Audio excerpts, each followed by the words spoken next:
कि आपको इसको चीज़ को समझना है। तो आइए समझते हैं।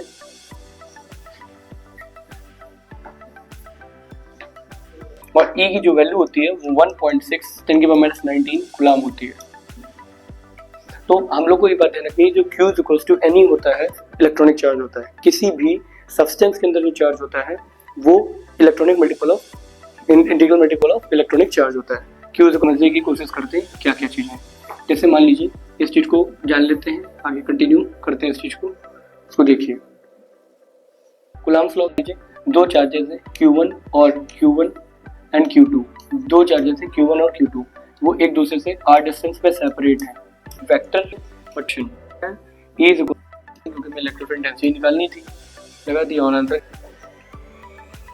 फॉर्मूला क्या था, फॉर्मूला भी पता कर लिया, हम लोग को फॉर्मूला भी पता है, पोल क्या पड़ेगा।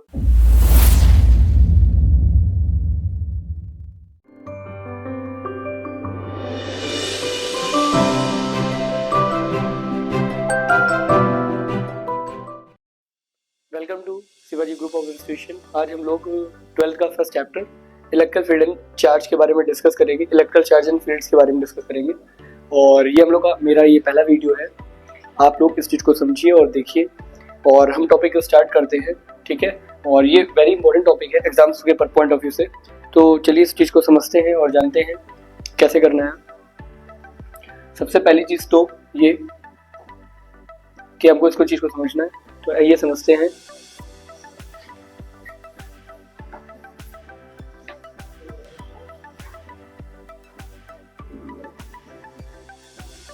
सबसे पहले हम लोग इस चीज़ को समझते हैं कि इलेक्ट्रिकल फील्ड एंड चार्ज क्या होता है। Electrical field and charge, electrical field and charge, इसको देखते हैं। इलेक्ट्रिकल फील्ड एंड चार्ज जो टॉपिक है उसको समझने के लिए सबसे पहले इस चीज़ को जानते हैं।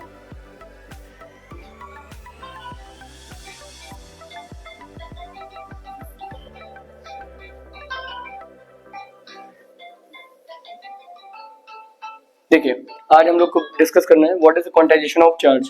क्वांटाइजेशन ऑफ चार्ज क्या है, सबसे पहले आपको ये बात समझनी पड़ेगी चार्ज क्या है। तो चार्ज जो होता है वो डिनोट कैसे करते हैं, Q से, और Q की जो वैल्यू होती है वो Q इज इक्वल्स टू होती है Ni। Q is equals to Ni, यहाँ पे Q is equals to Ni।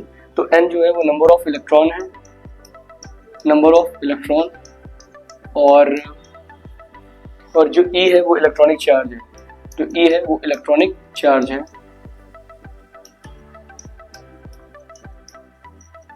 और E की जो वैल्यू होती है वो 1.6 10⁻⁻19 कूलम होती है।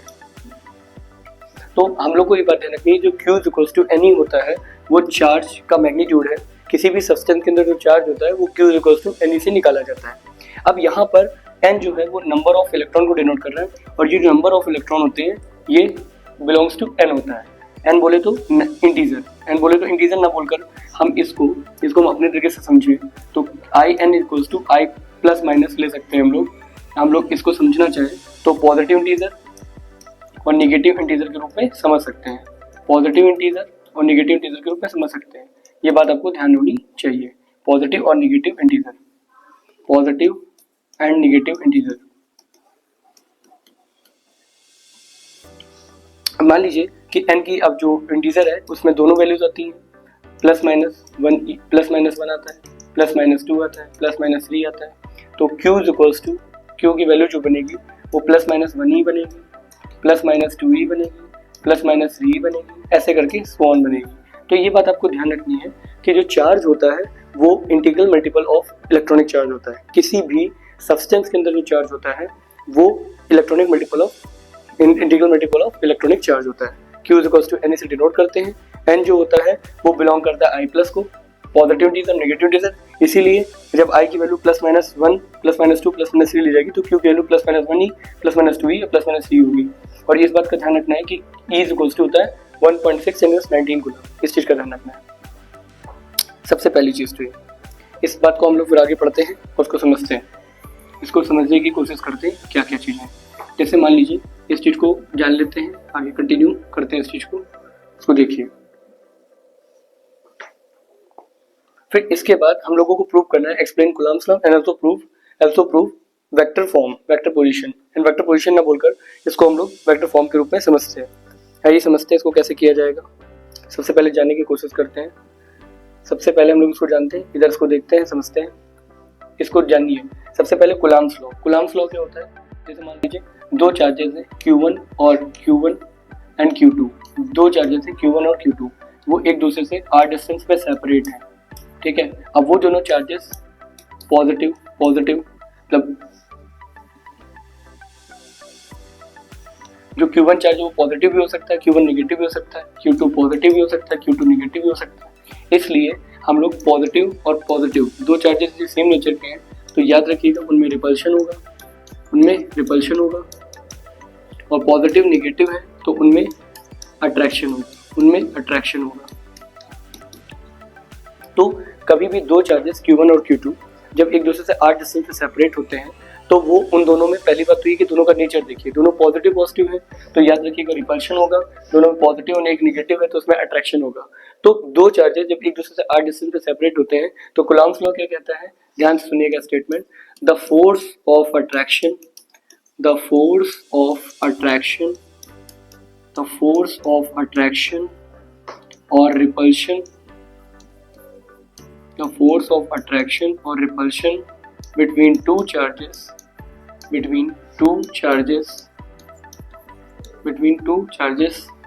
are directly proportional to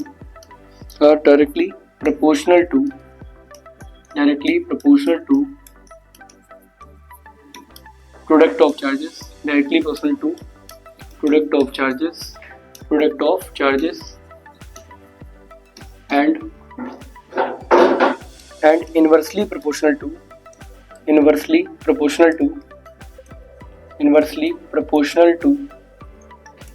square of the distance between them,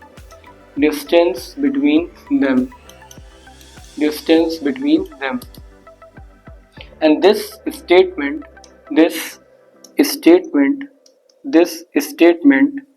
are called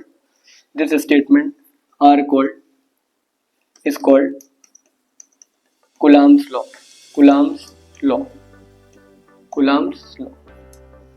तो आपको ये पता चला कि Coulomb's law क्या है? जब दो चार्जेस Q1 आइदर पॉजिटिव और नेगेटिव, Q2 पॉजिटिव नेगेटिव एक दूसरे से r डिस्टेंस सेपरेट होंगे तो यदि दोनों चार्जेस पॉजिटिव पॉजिटिव तो रिपल्शन होगा, पॉजिटिव नेगेटिव तो अट्रैक्शन होगा। द फोर्स ऑफ अट्रैक्शन और repulsion between two charges are directly proportional to product of charges and when it's to the square of the distance between them, and then this statement is called Coulomb's law. उसको हम लोग Coulomb's law के नाम से जानते हैं। आइए हम इसको एक बार और फिर से समझते हैं क्या होता है, इसकी मैथमेटिकल फॉर्म कैसे लिखी जाएगी उसको भी समझने की कोशिश करते हैं। तो इस चीज को समझना चाहिए कि इसकी मैथमेटिकल फॉर्म क्या होगी।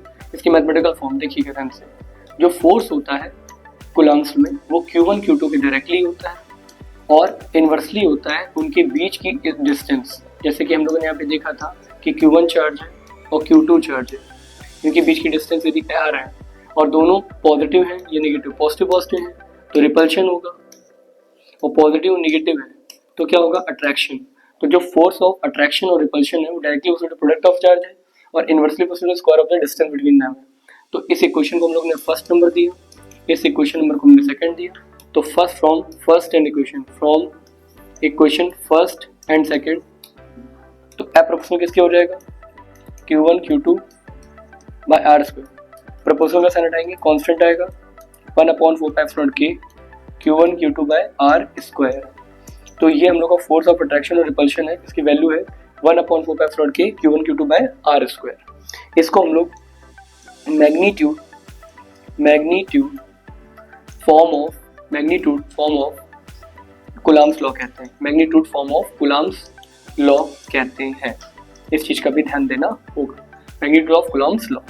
अब हमको इसकी वेक्टर पोजीशन नहीं पढ़नी बल्कि हमको उसकी वेक्टर फॉर्म पढ़नी है, वो क्या होती है वो भी हम डिस्कस करेंगे। तो आपको Coulomb's लॉ का मतलब समझ में आया और आपको वेक्टर फॉर्म का मतलब समझ में आया, तो ये इसकी मैथमेटिकल फॉर्म है।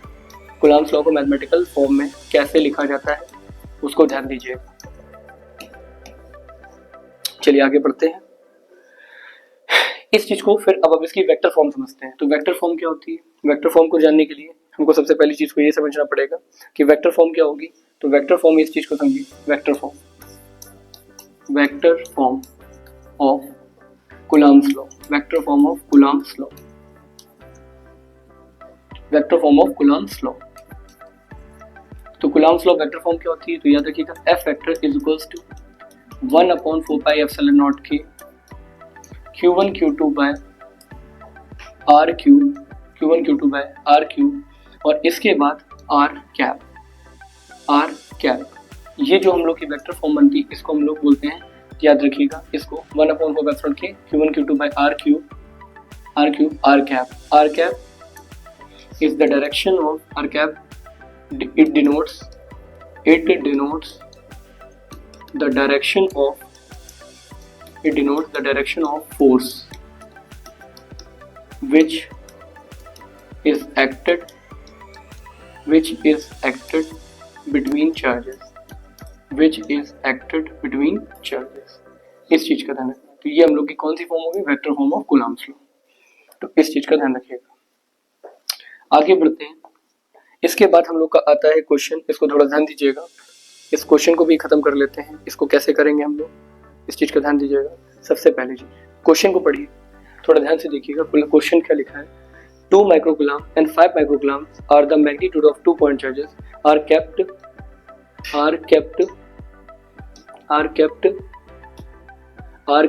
distance 3 centimeter, are kept at a distance 3 centimeter, 3 centimetre के डिस्टेंस पे रखे हैं। 2 माइक्रोकूलम चार्ज और 5 microcoulomb, 2 microcoulomb charge 5 microcoulomb charge, 2 point charges हैं, ये एक दूसरे से 3 सेंटीमीटर के डिस्टेंस पे है। पहला वाला 2 माइक्रोकूलम का है, दूसरा वाला 5 माइक्रोकूलम का। तो Q1 कितना है? 2 माइक्रोकूलम बोले तो 10⁻⁻6 कूलम और Q2 की वैल्यू कितनी है बोलिए? 5 माइक्रोकूलम। तो 5 माइक्रोकूलम 5 मल्टीप्लाई 10⁻⁻6 कूलम। सेपरेशन कितनी है? 3 सेंटीमीटर। तो डिस्टेंस कितनी है? 3 सेंटीमीटर। 3 डिवाइड बाई 100 कर लेंगे तो 0.03 मीटर। तो Q1 पता, Q2 पता, R पता। फोर्स का फॉर्मूला क्या होता है जल्दी बताइए? 1/4πε0 k Q1 Q2 by R square. आया बच्चों? तो देखिए K की वैल्यू तो हमेशा 1 ली जाती है क्योंकि हमको मीडियम दिया नहीं है। तो फॉर एयर के लिए K कितना लेना है? 1 लेना है। 1/4πε0 की वैल्यू कितनी होती है? 9 10 की पावर 9 इस चीज का ध्यान रखना है। तो बताइए, तो यहाँ पर क्या हो जाएगा? 9 10 की पावर 9 और Q1 की वैल्यू कितनी होगी? 2 × 10⁻⁻6 मल्टीप्लाई 3 × 10⁻⁻6 और डिस्टेंस कितनी हो जाएगी? 0.03 का होल स्क्वायर। तो यहाँ पर आ जाएगा 9 2 ज़ा 18, 9 2 ज़ा 18, 18 3 ज़ा 54, 9 2 ज़ा 18, 15 3 ज़ा 54 और देखिए 10 की पावर 9, 10 की पावर -6 और 10 की पावर -6, 10 की पावर -6 -12 और -12 में 9 तो 10 की पावर -3 और नीचे देखिए 3 का स्क्वायर क्या होता है? 9। यदि हम इसको सही से लिख लें तो 3 × 10 की पावर -2 लिख सकते हैं। तो 3 का स्क्वायर हो गया 9 और 10 की पावर -3 10 की पावर 4, 9 6 होता है 54 और 10 की पावर -4 को ऊपर ले जाएंगे तो 10 की पावर 1 तो ये हो जाएगा 6 × 10 की पावर 1 दैट इज 60। तो ये हम लोग का हो जाएगा 60 और 60 यहाँ पे हो जाएगा हम लोग का फोर्स कितना हो जाएगा? 60 न्यूटन।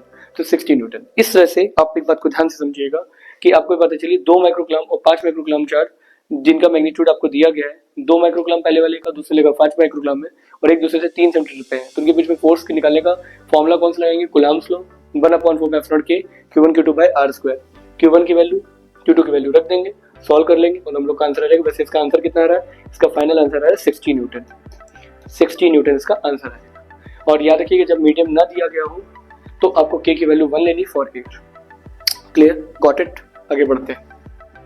इस चीज को फिर आगे समझते हैं, हम लोग जानते हैं। फिर नेक्स्ट हम लोगों का पार्ट है जो हम लोग को समझना है, वो हम लोगों का क्या है? इसको थोड़ा सा देखिएगा, समझिएगा, इसको थोड़ा सा जानिएगा। वो क्या है हम लोगों का? What do you mean by electrical field? Define electrical field intensity. आइए समझते हैं what do you mean by electrical field. सबसे पहली चीज तो हमको ये जाननी है क्या कि भाई इलेक्ट्रिकल फील्ड क्या होता है। इलेक्ट्रिकल फील्ड क्या होता है इसको समझना है। ठीक है, इसको समझो। ठीक है, इस चीज को समझिए। तो सबसे पहले देखिए ध्यान से, ये प्लस क्यू चार्ज है, ये अपने चारों तरफ एक फील्ड क्रिएट करता है। प्लस क्यू चार्ज अपने चारों तरफ एक फील्ड क्रिएट करता है जिसकी डायरेक्शन बाहर की तरफ होती है। प्लस क्यू चार्ज एक फील्ड क्रिएट करता है जिसकी डायरेक्शन कहाँ होती है? बाहर की तरफ। प्लस क्यू चार्ज एक फील्ड क्रिएट करता है जिसकी डायरेक्शन कहाँ होती है? बाहर की तरफ फील्ड कर रहा है। क्यों कर रहा है? कैसे पता बाहर की तरफ कर रहा है? तो प्लस क्यू नॉट लाते हैं। Plus Q not, plus Q charge के कारण जो फील्ड होती है वो बाहर की तरफ होती है, बेसिकली हम बोले तो आउटवर्ड होती है। और आउटवर्ड पता कैसे करेंगे, उसको पता करने के लिए हमको एक पार्टिकल रखना पड़ता है उसके आसपास, उस पार्टिकल का नाम होता है testing charge particle. Testing charge particle नाम होता है, testing charge particle, testing charge particle नाम होता है। तो जब हम कभी भी किसी प्लस क्यू चार्ज को प्लस क्यू चार्ज है उसके चारों फील्ड होती है, क्योंकि प्लस क्यू चार्ज हमेशा फील्ड क्रिएट करता है। अब उसके पास हमको ये पता चलेगा कि उसकी फील्ड आउटवर्ड है कि इनवर्ड है, तो उस प्लस क्यू चार्ज की तरफ हम एक दूसरा चार्ज लाएंगे, ये चेक करने के लिए उसकी फील्ड अंदर है कि बाहर है। तो उसका नाम क्या होगा, उसका नाम होगा प्लस क्यू नॉट, जिसके लाएंगे टेस्टिंग चार्ज पार्टिकल। अब जब तुम लाओगे तो तुमको प्लस प्लस में रिपल्शन होता है according to the Coulomb's law, तो उसको ये धक्का बाहर की तरफ देगा। तो इससे ये पता चलेगा कि प्लस क्यू के कारण जो फील्ड क्रिएट हुई है बाहर की तरफ हुई है, और जो ये फील्ड क्रिएट हुई है इसी फील्ड का नाम होता है इलेक्ट्रिकल फील्ड। तो ये ध्यान रखिएगा कि एक ऐसी फील्ड जो चार्ज के द्वारा क्रिएट की जाती है, बोले एक ऐसी फील्ड जो चार्ज के द्वारा क्रिएट की जाती है और वो दो काम करती है, या तो वो रिपल्शन देती होगी या वो अट्रैक्शन देती होगी। रिपल्शन कब देगी, जब उसके पास सेम नेचर का चार्ज आएगा, और अट्रैक्शन कब देगी, जब उसके पास अपोजिट नेचर का चार्ज आएगा। इस चीज का भी ध्यान रखना है कि अब इसीलिए तो हम लोग इसको डिफाइन करना चाहे तो क्या बोलेंगे, the field of any charge, क्या बोलेंगे जल्दी बताइए, the field of any charge, the field of any charge, the field of any charge in which another charge comes, in which another charge comes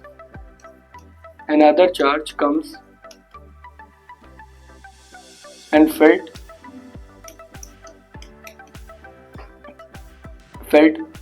repulsion or attraction, felt repulsion or attraction, felt attraction, repulsion or attraction, then the field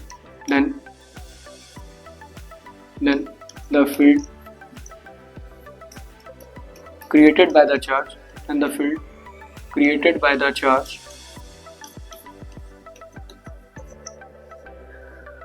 are known as electrical field.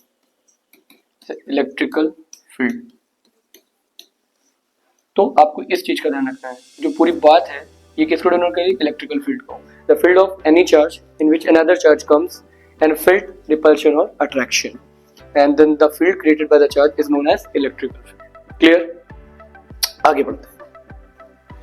फिर आते हैं define electrical field intensity. तो ध्यान दीजिएगा इस पे भी। तो इस चीज को समझने के लिए हमको एक बात को समझना पड़ेगा। देखिए, इलेक्ट्रिकल फील्ड ई वेक्टर होती है, और ई वेक्टर की वैल्यू होती है F vector upon Q naught. तो ध्यान रखिएगा, डेफिनेशन क्या है, the force which is acted, the force which is acted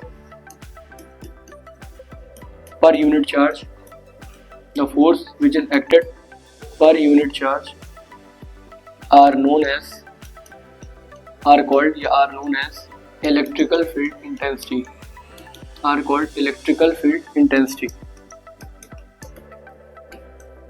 are known as electrical field intensity. It is denoted by E vector. It is denoted by E vector. Denoted by E vector. इसको E vector से denote करते हैं, ठीक है, got it. तो बोलो, the force which is acted per unit charge are called electrical field intensity. किसे denote करते हैं, E vector से। E vector होता कितना है, E is equals to F upon Q naught। तो हमको यहाँ देख सकते हो कि Q naught को यदि 1 कूलम रखे तो आपको साफ साफ दिख रहा है कि E वेक्टर जो होगा वो F वेक्टर के बराबर होगा। तो ये बात ध्यान रखना है कि पर unit charge, per unit coulomb पे जो फोर्स लगता है वो रियल में इलेक्ट्रिक फील्ड के बराबर होता है। यूनिट भी याद कर लीजिए, यूनिट भी काम की है इसकी, तो यूनिट याद रखिएगा न्यूटन पर कूलम, न्यूटन पर कूलम। क्वांटिटी कैसी होती है, वेक्टर। क्वांटिटी कैसी होती है, वेक्टर, ठीक। फिर इसके बाद तो हम लोगों का इलेक्ट्रिकल फील्ड हुआ, फिर intensity of electrical field complete हो गई, ठीक है। अब बात आती है किसकी, right the formula of point charge. तो फॉर्मूला कैसे लिखेंगे पॉइंट चार्ज का, तो याद रखिएगा, कोई चार्ज Q है, कोई Q चार्ज है,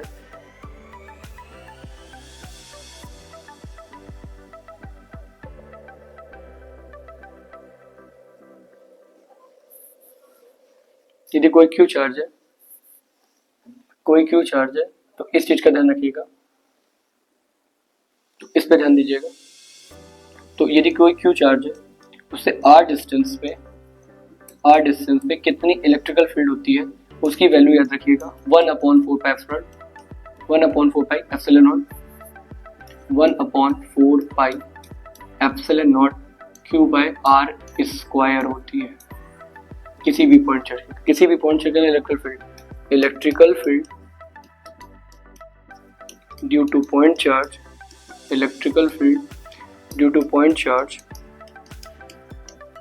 पॉइंट चार्ज इस फॉर्मूले से दी जाती है E = 1/4 q by r square.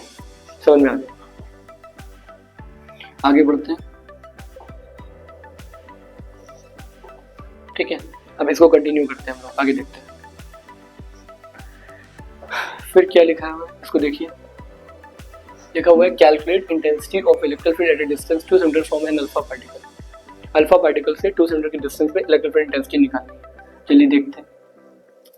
तो इस चीज का हमको ध्यान रखना है कि इलेक्ट्रिक फील्ड इंटेंसिटी निकालनी है अल्फा पार्टिकल के कारण।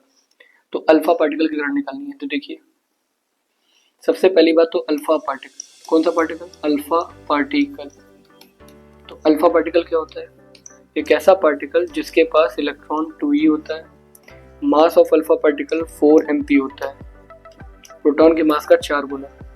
मतलब एक ऐसा पार्टिकल जिसका जो चार्ज होता है वो इलेक्ट्रॉन का दुगना होता है और मास अल्फा पार्टिकल का मास ऑफ प्रोटॉन का 4 गुना होता है। मास ऑफ प्रोटॉन का क्या होता है? 4 गुना। ठीक है, अल्फा पार्टिकल। और कितने डिस्टेंस पे निकालना है इस चीज का ध्यान रखना है, 2 सेंटीमीटर पे। तो 2 सेंटीमीटर पे निकालना है। तो देखिए, तो हमको Q गिवन है 2e, E की वैल्यू कितनी है? 1.6 10⁻⁻19 दैट इज 3.2 10⁻19 कूलम। ये Q हो गया। R कितना है? 2 सेंटीमीटर। तो 2 / 100 that is 0.02 metre. Electric field intensity निकालनी है। तो इलेक्ट्रिक फील्ड इंटेंसिटी का फॉर्मूला क्या होगा बच्चों? 1/4 Q बाय आर स्क्वायर। तो 1/4 9 × 9 हो गया। ठीक है, Q की वैल्यू कितनी है? 3.2 10⁻⁻19 और R की वैल्यू कितनी है? 0.02 का होल स्क्वायर। तो देखिए 9 × 2 = 18, 9 से 27 मतलब 28.8 और 10⁻9 से 10⁻19 की तो 10⁻10 और डिवाइड में 0.02 का होल स्क्वायर लिखे तो कैसे लिख सकते हैं? 2 × 10⁻4 इसका स्क्वायर कर दो तो 4 × 10⁻8, 4 से इसको काट दो, 4 से 128 मतलब 7.2। तो ध्यान से देखिएगा क्या हो जाएगा हम लोग का 7.2 और -8 को कर लेंगे 10⁻2 और ये हम लोग का आ जाएगा कितना? न्यूटन पर कूलम। तो ये हम लोग का फाइनल आंसर हो गया। तो बताइए कि कोई भी अल्फा पार्टिकल क्या होता है बोलो? जिसके पास चार्ज 2e होता है और mass of alpha particle mass of proton का 4 टाइम्स होता है और डिस्टेंस कितनी होती है? 2 सेंटीमीटर। तो चार्ज हो गया 2e, डिस्टेंस हो गई 2 centimetre, force electric field intensity का फॉर्मूला लगा देंगे क्योंकि हमें इलेक्ट्रिक फील्ड इंटेंसिटी निकालनी थी। लगा दिया और आंसर कितना गया? 7.2 10⁻² न्यूटन पर कूलम। बढ़ते हैं आगे हम लोग। इसके बाद हम लोगों का जो टॉपिक है डिस्कस करना है उसको समझो। What is electrical dipole? It's formula, unit and dimension. Very important. इस चीज को हमको समझना है कि इंपॉर्टेंट क्यों है, क्योंकि हमको ये बात पता होनी चाहिए। ठीक है, उसको समझ लो। इलेक्ट्रिकल डायपोल क्या होता है? एक +Q और एक -Q, दो चार्ज एक दूसरे से 12 डिस्टेंस पे सेपरेट होते हैं। तो इस तरह का जो सिस्टम होता है इसको हम लोग इलेक्ट्रिकल डायपोल कहते हैं। तो इलेक्ट्रिकल डायपोल क्या बोलूं? 2 इक्वल और अपोजिट चार्जेस, 2 इक्वल और opposite charges which are separated at very small distance apart,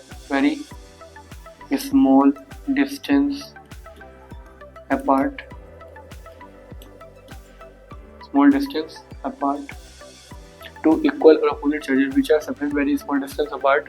The system is called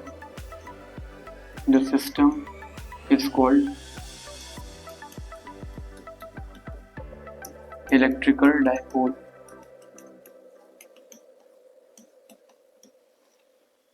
उस सिस्टम को इलेक्ट्रिकल डायपोल कहते हैं। इस चीज को ध्यान रखना है। तो इलेक्ट्रिकल डायपोल क्या था पता चल गया। इलेक्ट्रिकल डायपोल मोमेंट क्या होता है? तो देखिए, तो ये पॉइंट फर्स्ट हो गया हम लोग का कंप्लीट।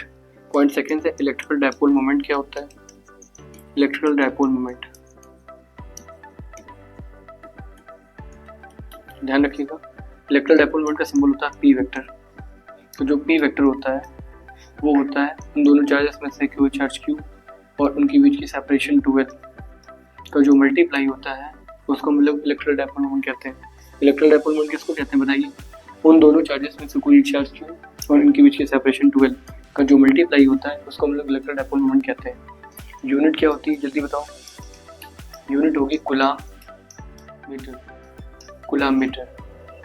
डायमेंशन और डायरेक्शन क्या होगी? तो याद रखिएगा, इलेक्ट्रिकल डायपोल मोमेंट की डायरेक्शन होती है पी वेक्टर से डिनोट करते हैं और पी वेक्टर की डायरेक्शन। तो याद रखिएगा, सबसे पहले तो ये देखिए ध्यान से, यूनिट क्या थी? यूनिट हमने पता कर ली, कितनी पता चली? Coulomb metre. फिर इसके बाद इसका फॉर्मूला क्या था? फॉर्मूला भी पता कर लिया, हम लोग को फॉर्मूला भी पता चल गया। अब बचा क्या हम लोगों का? डायमेंशन। डायमेंशन यहाँ लिख देते हैं, डायमेंशन। तो थोड़ा ध्यान दीजिएगा, डायमेंशन कैसे निकाली गई। तो डायमेंशन देखिए, एल की क्या होती है? 80 और ये एल, तो उसको हम सही तरीके से अरेंज कर लें तो ये बन जाएगी L80। तो ये डायमेंशन होती है, क्योंकि हमको ये बात अच्छे से पता है, हम लोग ये अच्छे से जानते हैं क्या कि भाई ये 80 होता है और ये L होता है, L80 हो जाएगा। तो बताइए इलेक्ट्रिकल डायपोल क्या होता है? तो बोलो दो इक्वल और opposite charges which are separated at some distance apart, some distance apart. तो some distance apart and this system is called electrical dipole. Electrical dipole moment क्या होता है? P vector. तो पी वेक्टर होता है वो Q × 12 होता है। Q × 12, तो Q होता है कूलाम में और 12 होता है मीटर में। तो यूनिट क्या बनेगी? Coulomb metre. डायमेंशन क्या होती है? L80। क्या होती है? L80। क्लियर। और डायरेक्शन की बात करें तो डायरेक्शन आपको बताया मैंने, -Q से +Q। इस तरह से हम लोग का ये टॉपिक भी खत्म होता है। समझ में आ गया होगा आप लोग को? आगे बढ़ते हैं।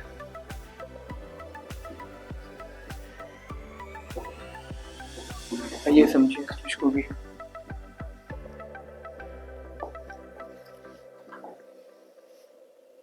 क्वेश्चन देखिएगा, electron and proton are kept at 1 angstrom to each other, calculate the magnetical dipole moment.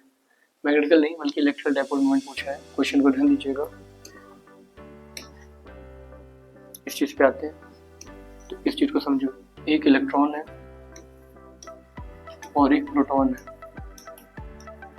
वो एक दूसरे से 1 एंगस्ट्रॉम के डिस्टेंस पे है। तो देखिए Q कितना है? इलेक्ट्रॉन E माइनस, चार्ज कितना होता है? 1.6 माइनस का 19। ठीक, ये Q1 हो गया। Q2 हम लोग को E प्लस दिख रहा है, लेकिन दोनों का मैग्नीट्यूड कैसा होगा? सेम। दोनों का यदि मैग्नीट्यूड सेम होगा तो ये बात का ध्यान रखना है। तो ये ध्यान रखना है Q ये भी रहेगा, ठीक है? ठीक, तो इस चीज़ को हमको ध्यान से देखना है। तो E प्लस उसका भी चार्ज कितना होगा? 1.6 माइनस 19 गुना, इसका भी उतना। तो ये इलेक्ट्रॉन को डिनोट कर रहा है और ये प्रोटॉन को डिनोट कर रहा है। तो आपको दिख रहा है कि दो चीज़ दिख रही है, एक इलेक्ट्रॉन है, इलेक्ट्रॉन का चार्ज ये है, प्रोटॉन का चार्ज ये है। दोनों के चार्ज सेम है। डिस्टेंस कितनी है? 1 एंगस्ट्रॉम, बहुत स्मॉल डिस्टेंस पे। जब दो चार्जेस बहुत स्मॉल डिस्टेंस पे होते हैं और दोनों एक ही जैसे होते हैं, मतलब दो इक्वल चार्जेस होते हैं और अपोजिट नेचर के होते हैं और एक दूसरे से स्मॉल डिस्टेंस पे सेपरेट होते हैं, तो इस चीज़ को हमको थोड़ा सा ध्यान देना है। इस चीज़ का हमको थोड़ा सा ध्यान देना है कि भाई R की वैल्यू कितनी गिवन है? 1 एंगस्ट्रॉम। 1 एंगस्ट्रॉम बोले तो कितना हो जाएगा? 1 × 10⁻⁻10 मीटर। अब बताओ, चार्जेस पता है, सेपरेशन पता है, आपको पता है इलेक्ट्रिकल डायपोल मोमेंट निकालना है। इलेक्ट्रिकल डायपोल यहाँ गलत लिखा है, ये गलत है, इसकी जगह इलेक्ट्रिकल डायपोल मोमेंट होगा, इस चीज़ का ध्यान रखना है। तो इलेक्ट्रिकल डायपोल मोमेंट होता है पी वेक्टर, उसकी वैल्यू होती है Q × 12। Q × 12, यहाँ पे Q का काम कोई भी कर सकता है, इनमें से वैल्यू ले लीजिए। तो 1.6 × 19 कूलम, और 12 का काम तो आप जान लीजिए कि 12 का काम कौन करेगा? 1 एंगस्ट्रॉम। तो 12 का काम 1 एंगस्ट्रॉम, तो 1 एंगस्ट्रॉम के लिए 12 1 एंगस्ट्रॉम का काम करेगा, तो 10⁻⁻10 मीटर हो गया। तो ये हो जाएगा 1.6 10⁻⁻29 coulomb metre. Electrical dipole moment भी क्लियर हो गया। तो कभी भी इलेक्ट्रिकल डायपोल मोमेंट निकालना है तो ये फॉर्मूले से निकाल सकते हैं।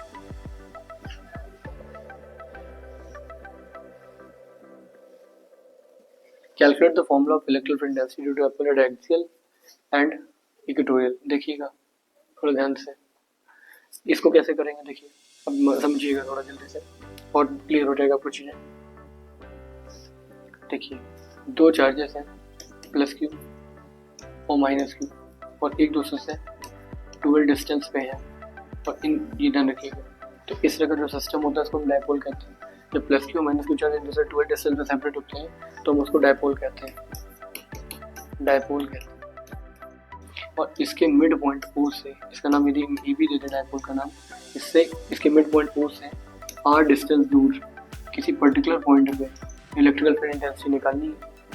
तो मान लीजिए इससे कितनी डिस्टेंस लेनी आर, तो बताइए इससे इसकी डिस्टेंस कितनी हो जाएगी, इससे इसकी डिस्टेंस हो जाएगी आर माइनस एल क्यू, ये एल एल में बढ़ जाएगा, ये आर है ये एल निकल जाएगा तो आर माइनस एल हो जाएगा। आर में से ये एल ले लेंगे तो ये प्लस क्यू चार्ज से डिस्टेंस कितनी हो जाएगी आर प्लस एल। मतलब हमको ये पता चला कि प्लस क्यू माइनस क्यू जो चार्जेस हैं एक दूसरे से ट्वेल्व डिस्टेंस पे सेपरेट हैं, और उसके मिड पॉइंट से कितने डिस्टेंस पे हमको इलेक्ट्रिक फील्ड डेंसिटी निकालनी है पी पॉइंट पे, तो माइनस क्यू से डिस्टेंस कितनी होगी आर माइनस एल, और ए प्लस क्यू से डिस्टेंस कितनी होगी आर प्लस एल। अब दोनों पॉइंट चार्ज का काम करेंगे और आर डिस्टेंस पे इलेक्ट्रिक फील्ड, तो हमको सबसे पहले ई प्लस क्यू निकालना पड़ेगा, क्योंकि हम चाहते क्या है, नेट इलेक्ट्रिकल फील्ड चाहते हैं, net electrical field at P point. अब net electrical field at P point due to dipole ठीक है at axial position we want हम चाहते हैं we want E net at P point due to dipole at axis पे चाहते हैं। तो हमको क्या करना पड़ेगा, प्लस क्यू चार्ज की इलेक्ट्रिकल फील्ड निकालनी पड़ेगी। उसकी वैल्यू कितनी होगी भाई, general formula 1/4 Q by R square, यहाँ पे क्यू और आर का काम कौन करेगा, आर का काम करेगा आर प्लस एल, तो आर प्लस एल का होल स्क्वायर। इसी तरह से माइनस क्यू का लिखेंगे तो माइनस क्यू के लिए क्या होगा r minus q upon r minus l का होल स्क्वायर। इसकी डायरेक्शन क्या होगी, प्लस क्यू वाले की डायरेक्शन, क्योंकि प्लस क्यू वाला हमेशा आउटवर्ड फील्ड रखता है, तो ये किसकी होगी प्लस क्यू की डायरेक्शन, और माइनस क्यू वाला हमेशा अंदर रखता है तो ई माइनस क्यू हो जाएगा। इस चीज़ का ध्यान रखना है, ठीक है। तो net electrical field, so net electrical field E net, तो ई नेट कितना होगा ई प्लस क्यू। अब इसमें बड़ा कौन है, सबसे पहले तो ये देखना पड़ेगा बड़ा कौन है, बड़ा कौन है। तो देखिए, तो आपको भी पता है कि जिसमें प्लस वाला डिवाइड में है, मतलब वैल्यू नीचे बड़ी है ऊपर छोटी है, ई प्लस छोटा होगा ई माइनस बड़ा होगा, तो मतलब ई माइनस को देख सकते हैं जिसका डिनोमिनेटर छोटा होता है, तो ऑब्वियस ही बात है उसकी पूरी वैल्यू क्या होगी, बड़ी होगी, ठीक है। तो इसमें माइनस वाले की माइनस जो नीचे वाला पार्ट है वो बड़ा हो जाएगा, और मतलब कहने का मतलब है माइनस की चार्ज की तरफ फील्ड बड़ी हो जाएगी, क्योंकि नेगेटिव पार्ट नीचे है, वैल्यू नीचे कम है, ऊपर वाली वैल्यू ज़्यादा होगी ओवरऑल, क्योंकि डिवाइड जो हो रहा है वो कम वैल्यू से हो रहा है, इसमें डिवाइड ज़्यादा बड़ी वैल्यू से हो रहा है, तो प्लस में लगा है, तो इसलिए माइनस क्यू वाले की जो मैग्नीट्यूड होगा वो प्लस क्यू वाले से ज़्यादा होगा, तो E minus Q minus E plus Q. तो ई नेट कितना हो जाएगा जल्दी बताओ, ई नेट हो जाएगा 1/4 पाई एप्सिलॉन नॉट, यहाँ पे आ जाएगा क्यू